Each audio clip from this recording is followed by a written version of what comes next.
Halo, apa kabar teman-teman? Pada kesempatan kali ini kita akan membahas film Battle Rogue the Heaven The Origin yang berjumlah 3 episode. Film ini menceritakan kisah masa lalu dari guru Soyan yaitu Yalo yang jiwanya bisa masuk ke dalam sebuah cincin. Dan petualangan Yalo bisa menjadi praktisi kuat sampai sekarang. Serta alasan dia masuk ke dalam cincin itu disegel ataupun itu kita akan mengetahui di film The Origin spesial ini. Namun sebelum lanjut, bagi teman-teman yang baru gabung jangan ragu untuk mengklik tombol subscribe dan menyalakan tombol notifikasinya agar teman-teman tidak ketinggalan update film dari channel ini.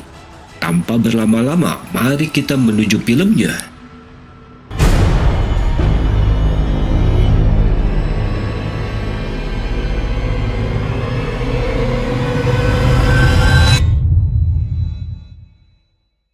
Cerita dimulai dengan pertarungan yang sangat epik antara Mugu melawan Yalo dan Han Peng ialah murid dari Yalo.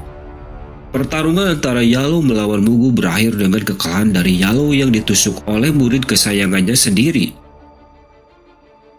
Alasan Han Peng menusuk gurunya sendiri karena ia tidak diberikan keterampilan pembakaran oleh gurunya, jadi Han Peng pun marah.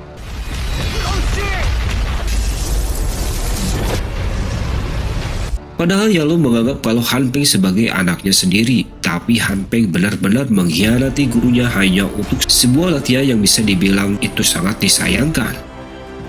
Han Peng yang sudah dibutakan dengan kekuatan menganggap pengkhianatan adalah hal yang normal, semisal gurunya tidak pernah memberikan apapun kepadanya. Han Peng pun langsung menebas Yalo hingga tewas. Dalam kematiannya, Yalo memasukkan sebagian jiwanya ke dalam cincinnya itu.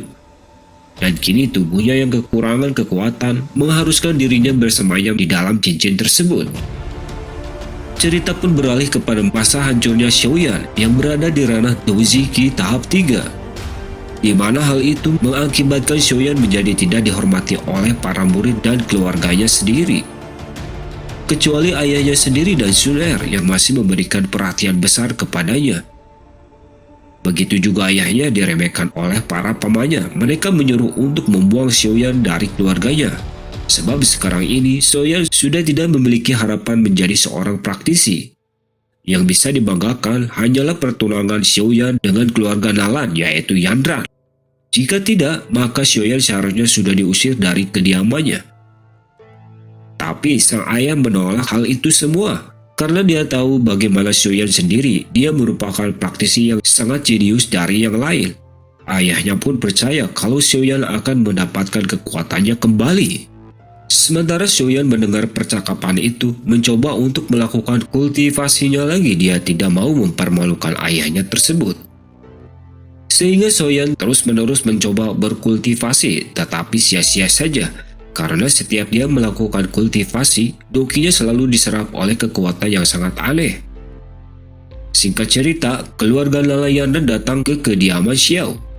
Kedatangannya ke keluarga Xiao hanya untuk membatalkan kontrak pernikahan dengan Xiaoyan.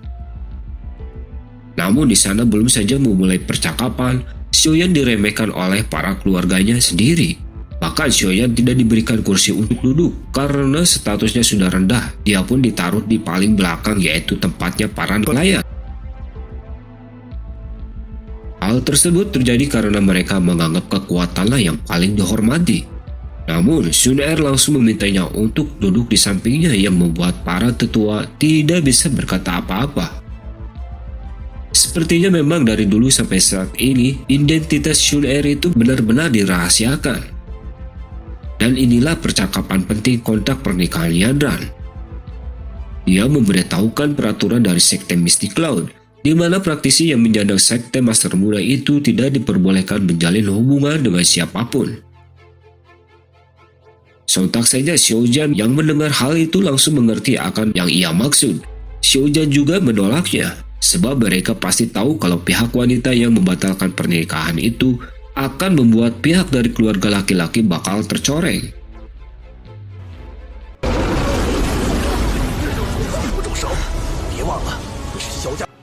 Dengan congkaknya juga Yandran memberikan pil untuk mempercepat Doki, di mana pil itu dibuat oleh Raja Pil yaitu Guhe. Xiaoyan yang merasa terhina langsung berteriak menyuruhnya menyimpan pil itu.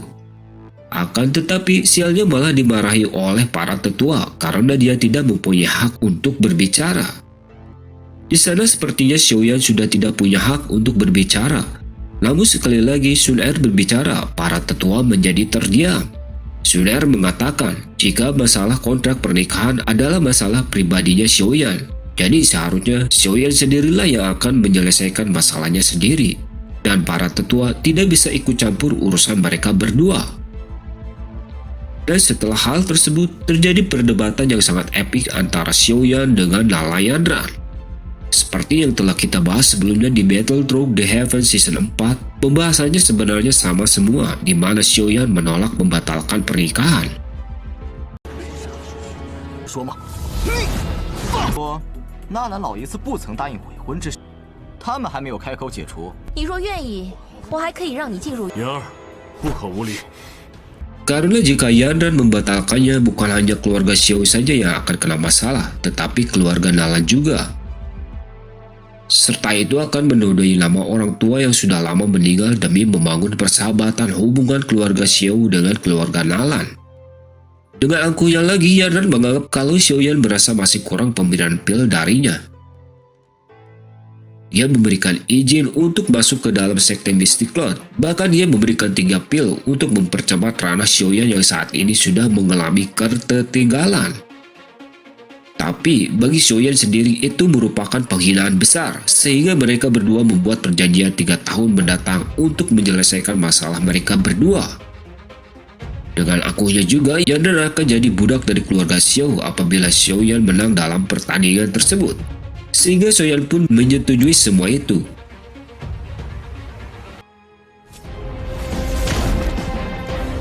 少爷把你逐出萧家的修正，但与我萧家再无半点。为你亲自洗刷今日之主。后在现实面前，自我。 Kemudian saat Yanran ingin kembali ke kediamannya, dia diperingati oleh Sun Er jika kelak mereka tidak akan menyesali perbuatannya.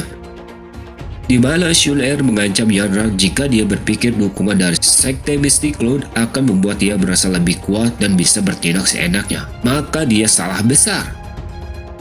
Dia memberitahukan jika benua Doki itu sangat besar dan tentu ada orang lebih kuat dari Yun Yun yang merupakan sekte Mystic Cloud kala itu. Selain itu, Sun Er juga mengancam Tetua Ge dan Yanran dengan mengeluarkan sinar di matanya. Tetua Ge yang melihat itu langsung gentar dan langsung membawa pergi Yanran dari tempat itu. Dengan kejadian tersebut, Sun Er terlihat benar-benar sangat kuat yang mampu membuat salah seorang tetua Mystic Cloud tidak bisa berbuat apa-apa. 办法，明白吗？你特尔拍卖行拍下的丹药，拿着。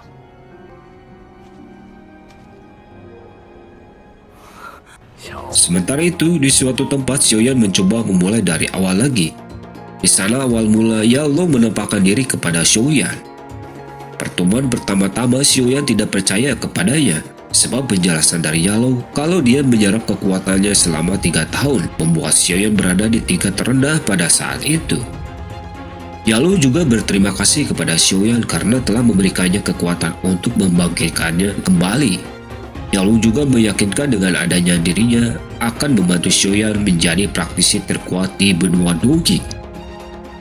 Dia juga memberitahukan tingkatan 12 ranah di benua Doki ini. Dan akhirnya setelah itu Xiaoyan pun mulai percaya kepada Yalo. Di mana Xiaoyan sudah percaya kalau dia tidak bersalah untuk menyerap kekuatannya. Dia tahu kalau Yalo terpaksa untuk bangkit kembali. Xiaoyan membuat kesepakatan dengan Yalo untuk menjadi gurunya dan membantunya memenuhi janji 3 tahun yang akan mendatang. 好算计呀！哼，一博的斗气修为恢复起来，有什么办法？或许就我斗气之事，便一笔勾销。怎么？ Yalo juga mengakui kalau dia adalah Master Alchemist, namun dia belum mengetahui kalau dia berada di tingkatan mana. Dia hanya memberitahukan kalau Guhe di matanya adalah alchemist yang biasa-biasa saja. Karena Guhe masih membutuhkan tungku obat, sedangkan dia sudah tidak begitu membutuhkan tungku sama sekali. Akhirnya kita mengetahui kalau Yalo adalah Master Alchemist yang dilihat oleh Presiden Pama waktu Yalo masih kecil. Mendengar hal tersebut tentu saja membuat Xiaoyan terkejut karena Guhe itu merupakan Raja Pil yang berada di level 6 alkemis dan masih dianggap biasa-biasa saja oleh Yalou. Sehingga Xiaoyan menganggap kalau semua itu cuma candaan Yalou. Namun di sini sedikit demi sedikit Xiaoyan mulai mempercayainya. Untuk membuktikan perkataannya, dia harus mengajari Xiaoyan semua ilmu yang dimiliki olehnya. 什么拜师？我的炼药术，做梦呢！你有的厉害，好，我下。 Setelah resmi menjadi murid dari Yalou, tugas pertama Xiaoyan mencari obat-obatan untuk dirinya membuat pil agar dia bisa berkultivasi lagi. Tidak lama setelah itu, Sun Er juga membantu Xiaoyan untuk mencari obat-obatan yang diperintahkan oleh sang guru. 妮子，不过还好有你在身边陪着。小时候的跟屁虫，真是太好了！以萧炎哥哥的天赋，同我坦诚吧。 好啊好啊，人最丰富的，这些佣兵已经烧，那我陪你一起找找吧。 Saat mencari obat di kota hutan, mereka bertemu dengan keluarga Jia Le, yaitu Jia Liao, yang mana keluarga Jia itu adalah rival bagi keluarga Xiao di dalam hal perdagangan alias ekonomi. Xiaoyan juga diremehkan olehnya sebab dia berada di tingkat Dojiki tahap 3. Penghinaan itu didengar oleh banyak orang, membuat Xiaoyan dipermalukan oleh para warga. Jia Liao juga berhasil merebut pasar dari keluarga Xiao di bidang obat-obatan.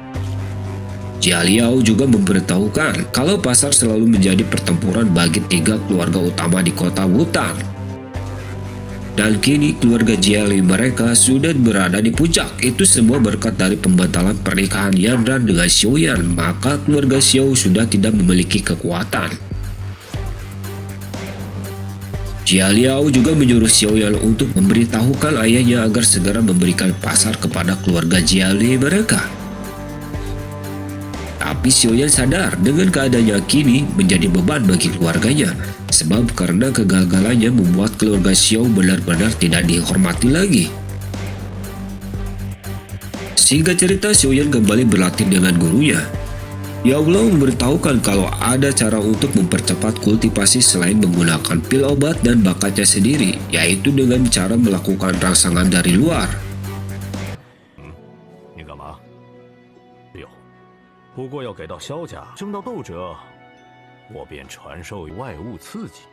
外物刺激啊！你老头！ Mengherankan, ternyata rangsangan dari luar adalah menahan semua serangan dari gurunya di mana dia terus dicambuk tanpa henti. Tujuannya agar meridian dari Xiaoyan benar-benar terbuka dan fisiknya menjadi sangat kuat dan yang pastinya itu akan mempercepat kekuatannya. Karena dicambuk tanpa henti, Xiaoyan pun mempertanyakan apakah teknik mempercepat kultivasi tersebut bisa diandalkan atau tidak. Sementara Xiaoyan yang sedang berlatih, Jia Bi dan Aubapa sedang merencanakan menjatuhkan pasar Xiao dengan cara membuat bahan obat-obatan tingkat atas. Mereka memanggil Liu Xi alkemis level 2. Tujuan memanggil Liu Xi adalah untuk membantu kedua keluarga ini menghancurkan pasar Xiao. Liu Xi juga meminta kepada mereka syarat, yaitu membawakan wanita yang dia sukai. Akhirnya mereka pun sepakat dengan syarat yang diberikan oleh Liu Xi. Sementara Xiaoyan yang terus berlatih rangsangan dari luar bersama sang guru, dia sudah mulai terbiasa dengan cambukan dari gurunya. Xiaoyan bahkan berhasil melakukan teknik pengeras fisik dan mendapatkan teknik Xuan seperti teknik oktan dan teknik penghisap. Yalou bahkan akan mengajarkan Xiaoyan teknik permurnian obat seperti pembuatan pil dan menjadi alkemis. Tapi sebelum itu semua, Xiaoyan harus bisa mencapai tingkat praktisiuner. Xiaoyan sebenarnya tidak begitu tertarik sebab dia hanya ingin menjadi praktisi terkuat. Yalou pun memberitahukan kalau menjadi alkemis bisa juga menjadi praktisi terkuat karena semua obat-obatannya akan membantu dirinya mempercepat kultivasi. Bahkan dengan menjadi seorang alkemis, bisa dengan mudah mengetahui level musuh hanya karena warna api saja. Api berwarna kuning pucat seperti Xiaoyan saat ini menandakan kalau dia berada di tahap awal. Semakin tinggi kelas maka semakin gelap pula warnanya. Dan api warna milik Yaulo adalah putih kebiruan. Dan apinya itu berbeda dari tingkatan yang ia sebutkan. Karena api ada dua jenis, Yaulo akan membeberkan setiap pemiliknya. Tapi dia meyakinkan kalau api miliknya ini bisa digunakan menyerang dan bisa untuk memurnikan obat. Jadi yang dimaksud dua jenis api itu adalah api yang bisa untuk menyerang dan api yang dipakai untuk membuat pil. Contohnya Liu Shi tidak bisa menyerang dengan apinya, di mana apinya itu hanya bisa digunakan untuk membuat pil. Namun api milik Yaulo ini cukup unik, di mana apinya juga berada di tingkat 11 dalam daftar Heavenly Flame yang bernama Sealing Flame. Dia berjanji untuk mengajarkan semua yang dia miliki. Tapi api miliknya itu terlalu kuat untuk Xiaoyan pelajari sekarang. Karena takutnya tubuh Xiaoyan tidak kuat menahannya. Yaulo juga memberikan teknik yang unik dari teknik yang diberikan oleh Sun Er, yaitu teknik Huan. Di mana teknik itu adalah teknik dasar. Menurut Xiaoyan itu merupakan teknik yang tidak berguna baginya. Namun Yaulo menjelaskan bahwa teknik Huan itu bisa dikembangkan tanpa batas. Xiaoyan pun awalnya tidak percaya akan hal itu. Yaulo pun mengejeknya karena Xiaoyan yang masih bocah berada di kota hutan tidak pernah keluar sama sekali. Xiaoyan pun menanyakan apakah dia pernah mengembangkan teknik Huang tersebut. Yaulo pun mengakui bahwa dia belum pernah mengembangkannya. Tapi mengapa dia ingin mengajarinya kalau Yaulo sendiri belum pernah mengembangkannya? Tujuan Yaulo sebenarnya ingin bereksperimen dengan menggabungkan tubuh Yaulo dengan teknik Huang agar Xiaoyan bisa dengan cepat mencapai Du Practitioner. Tidak lama dari itu, Sun Er pun datang menemui Xiaoyan. Dia datang untuk melihat keadaan Xiaoyan. Sun Er juga cukup terkejut melihat Xiaoyan mendapatkan luka yang begitu banyak. Sehingga Xiaoyan pun beralasan kalau dia berlatih dan terjatuh dari tebing. Padahal kenyataannya dia dicambuk oleh sang guru. Sun Er memintanya untuk tidak terlalu terburu-buru sebab setiap ranah di tingkatan 8 dan 9 itu sangat sulit, bisa-bisa itu merusak tubuhnya. Tapi tetap saja Sun Er mempercayai kalau Xiaoyan bisa menerobos itu semua dan mencoba untuk mengobatinya. Sun Er juga sengaja mencoba memeriksa sampai ranah manakah yang telah Xiaoyan capai. Ketika memeriksanya, Sun Er terkejut kalau Xiaoyan ternyata sudah mencapai Doji Ki tahap 8. Terlebih sebentar lagi akan menerobos tahap 9. Dan Xiaoyan diberikan sebagian kekuatan oleh Sun Er. Tujuannya agar dia dapat menerobos ke tingkat 9 dengan membuka sebagian kecil meridiannya itu pun tidak diketahui oleh Xiaoyan. Lalu Sun Er memberitahukan kalau keluarga Jiele telah berbuat ulah kembali dengan berebut pasar keluarga Xiao. Bahkan mereka membuat kekacauan di pasar. Xiaoyan pun langsung mengajak Sun Er untuk pergi ke pasar keluarga Jiele. Baru saja tiba di sana, mereka bertemu dengan Liu Shi dan Jia Liao yang sedang memukuli anggota keluarga Xiao. Sun Er pun mengancam Liu Shi, jika mereka berbuat lebih jauh lagi, dia tidak akan segan-segan membantai mereka. Tetapi tiga Sun Er itu membuat Liu Shi malah menyukainya. Dia pun meminta kepada Jia Lei untuk mengambil Sun Er dari Xiaoyan. Mereka juga menyuruh menyerahkan Sun Er secara baik-baik karena jika melawan sudah pasti Xiaoyan akan kalah darinya. Namun mereka belum tahu jika Xiaoyan sudah berada di ranah Doji Ki tahap 9. Dan tanpa basa-basi, Jia Liao langsung dihajar dengan papan batu sehingga Jia Liao harus terbanting dengan kerasnya. Dengan teknik penghisapnya membuat Jia Liao tidak bisa berkutik sama sekali dan ia pun seakan tidak mempercayai hal itu. Liu Shi pun mencoba membantunya sebab dia berada di tingkat Doji Ki tahap 8. Dengan ancamannya tidak membuat Xiaoyan takut sama sekali, sehingga terjadilah adu bentrokan kekuatan. Ternyata Xiaoyan berani mengadu kekuatan karena gurunya ia memegang kendali tubuhnya. Dan keluarlah api Sealing Flame-nya, membuat Liu Shi terpental dan mundur dari sana. Melihat itu, Sun Er pun sadar kalau Xiaoyan mempunyai guru di belakangnya. Karena untuk seorang Sun Er tidak mungkin tidak mengetahui jenis api. Ketua sekte terhebat di Mystic Cloud saja dia kenal, maka dua jenis api dasar saja pasti ia mengetahuinya. Yaulo memberitahukan utusan ini Xiaoyan bisa menghancurkan keluarga Jiele bersama dirinya. Liu Shi juga mengancam kepada Xiaoyan akan menculik Sun Er tanpa dia ketahui. Dengar hal itu, Xiaoyan pun tampak geram. Namun begitu, ia membiarkan Liu Xi untuk sementara waktu. Ternyata pada malam hari mereka berdua ke kediaman Liu Xi untuk membantainya. Dengan penyamarannya, Xiaoyan juga bersembunyi di balik tirai menunggu kedatangan Liu Xi. Yalo memperingatkan untuk tidak pernah terlibat dengan urusan orang lain, sebab ini merupakan urusan kekanak-kanakan baginya. Yalo memberitahukan kalau Sun Er merupakan gadis yang sangat kuat dan jenius, jadi tidak akan mudah bagi Liu Xi untuk menculiknya. Tapi bagi Xiaoyan, Liu Xi adalah hambatan bagi keluarga Xiao serta Sun Er juga. Yalo pun hanya menghela napas sambil memberi pesan. Jika terlalu tenggelam dalam perasaan akan membuatnya jatuh ke dalam jurang. Bahkan mungkin saja dia bakal meninggal tanpa menyisakan tubuh sama sekali. Namun, Xiaoyan tetap tidak percaya. Lalu Liu Xi baru saja tiba di kamarnya. Baru saja Xiaoyan akan membantainya, tiba-tiba Sun Er datang secara terang-terangan dan menggoda Liu Xi. Dan godaan itu membuat Liu Xi kena mental, di mana di situ Sun Er membantainya karena dia tidak terima Xiaoyan sudah dihina oleh keluarga Jiale. Dia pun berjanji akan menghancurkan keluarga Jiale dari kota Wutan tanpa tersisa sama sekali. Dan Liu Xi pun tampak sangat ketakutan dan memohon kepada Sun Er untuk tidak membunuhnya. Tepat di mata Xiaoyan, dari perkataan Yalo tentang Sun Er sudah terbukti. Dia bahkan berpesan kepada Xiaoyan untuk tidak pernah menyakitinya sebab Sun Er itu terlihat lembut dan indah dari luar, tapi di dalamnya dia begitu kejam dan sangat tenang. Namun ternyata Liu Xi belumlah mati akibat serangan dari Sun Er tadi. Alhasil Xiaoyan pun langsung menghabisi Liu Xi dengan tangannya sendiri. Dan setelah itu Xiaoyan pun segera bergegas pergi meninggalkan tempat kejadian perkara. Tapi di dalam perjalanan, dia dicegat oleh Sun Er yang ternyata Sun Er mengetahui ada seseorang yang bersembunyi di tempat kejadian tadi. Sun Er pun bertanya kenapa dirinya bersembunyi di dalam kamar selagi dia membantai Liu Xi. Beruntung sang guru Yalo langsung mengendalikan tubuh Xiaoyan. Dia tidak ingin memberitahukan identitas aslinya. Namun Sun Er menolaknya karena dia ingin tahu siapakah dirinya. Yalo mencoba memperingatinya untuk tidak menyerangnya. Walaupun dia kuat, tapi dia masih belum cukup untuk menghentikannya. Sayangnya Sun Er tidak mendengarkannya. Dia pun mulai menyiapkan serangannya sehingga Yalo yang merasa terpojok akhirnya mengatakan yang sebenarnya, di mana dia datang untuk melakukan perintah dari pria yang sangat marah ketika gadis kecilnya itu ditindas. Namun si pria itu tidak berkata jika masalah ini akan begitu mudah diatasi. Sun Er pun tentu mengerti apa yang dikatakannya, itu tertuju kepada dirinya. Sun Er menganggap kalau orang itu memiliki hubungan dengan Xiaoyan.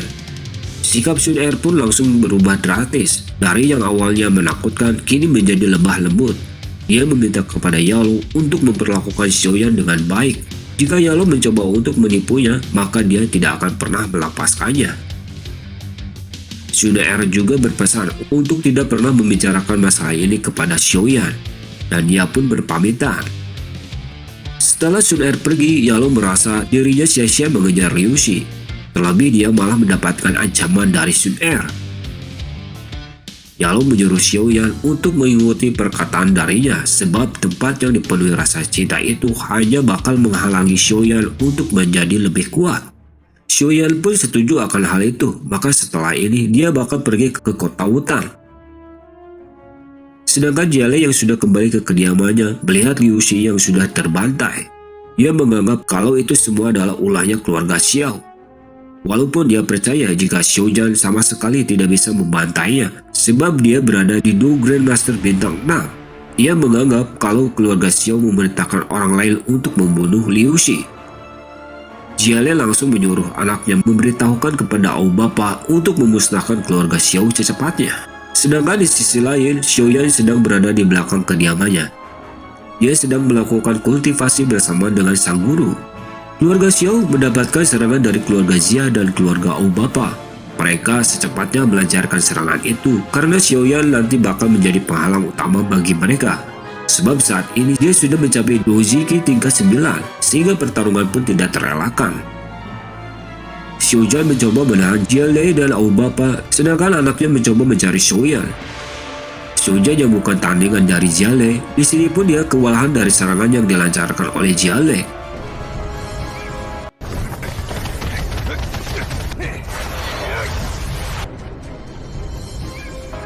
Sedangkan Jia Liao menemukan jika Xiaoyan sedang mencoba menerobos ketiga Do Fractisioner. Sayangnya Xiaoyan digagalkan.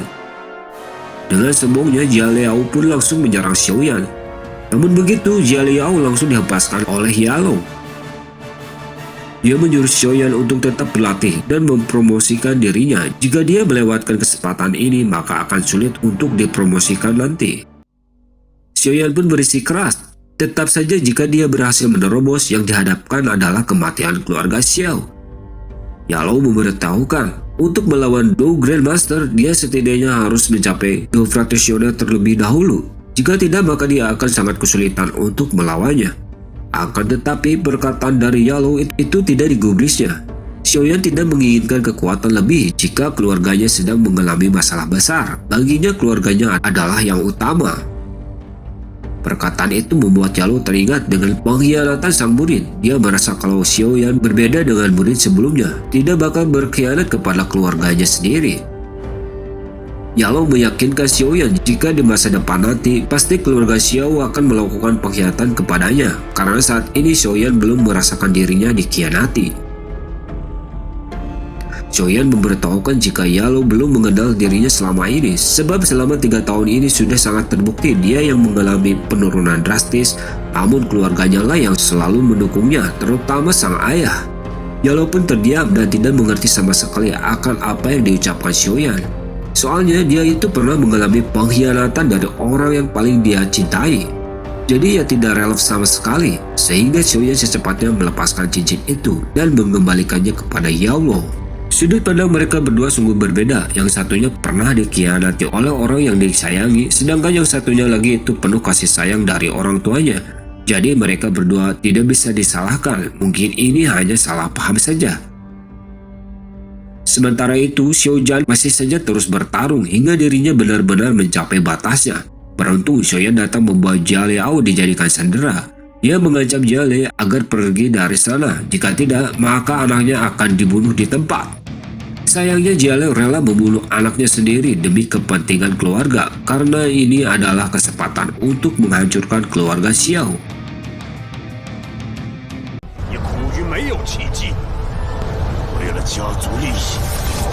Dengan sekali serangan, Jia Liao pun tewas di tangan ayahnya sendiri. Melihat hal itu, Xiaoyan pun terkaget akan tidak percaya. Kemudian pertarungan pun berlanjut. Xiaoyan yang hampir saja terbunuh, ayahnya langsung mengorbankan tubuhnya menjadi tameng. Secara bersamaan, cincin dari Yalo menuju ke arah Xiaoyan.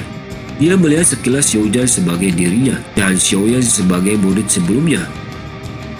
Namun tanpa berpikir panjang, Xiaoyan dengan cepat mengorbankan dirinya menjadi tameng untuk ayahnya. Alhasil dia pun mengalami luka yang sangat parah dan ayahnya juga mendapatkan serangan yang begitu brutal. Beruntung Yalo datang dan memberikan sebagian kekuatannya kepada Xiaoyan. Dan untuk kedua kalinya Xiaoyan pun dia kendalikan. Dan pertarungan pun didominasi oleh Yalo.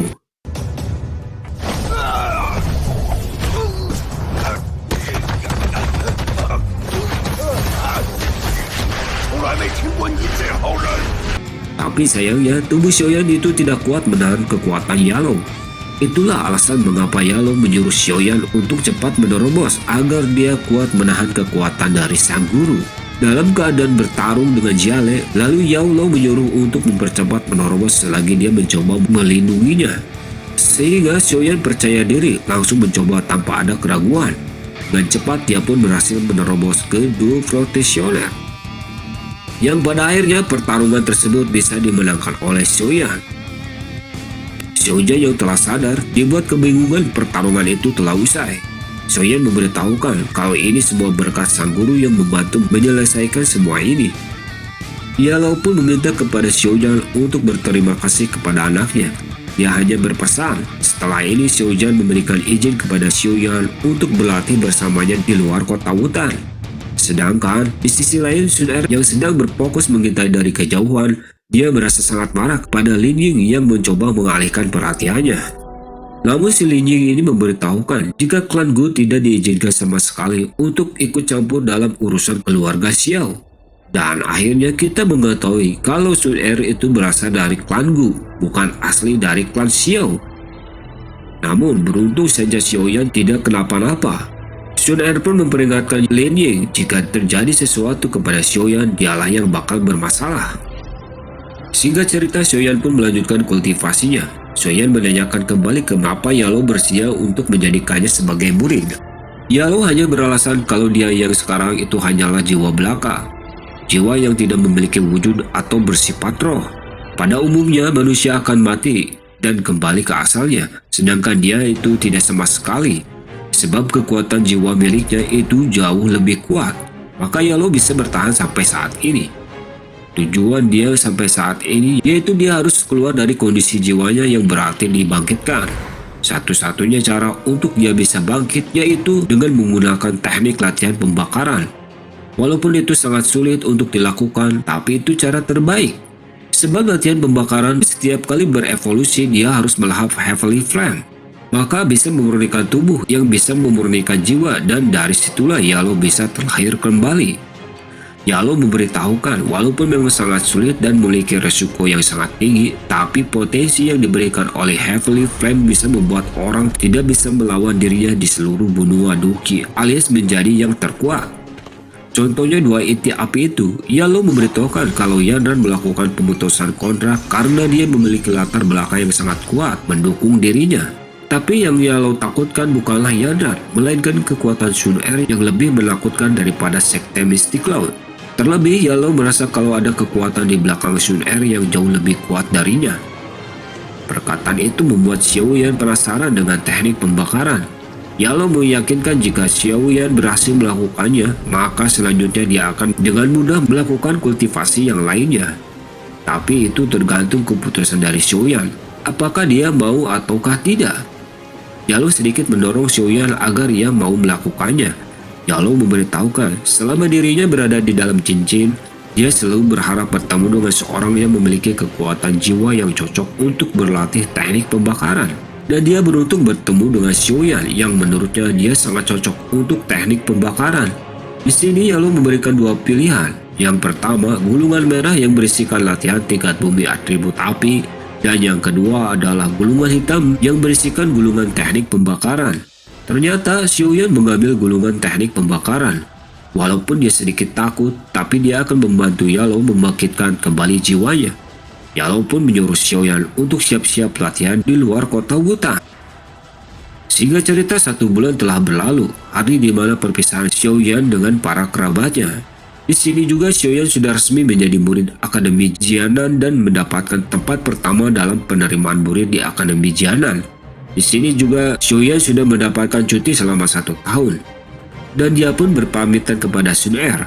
Setelah Xiaoyan menjadi kuat dan menepati janji 3 tahun, dia akan datang untuk menemui Sun Er lagi.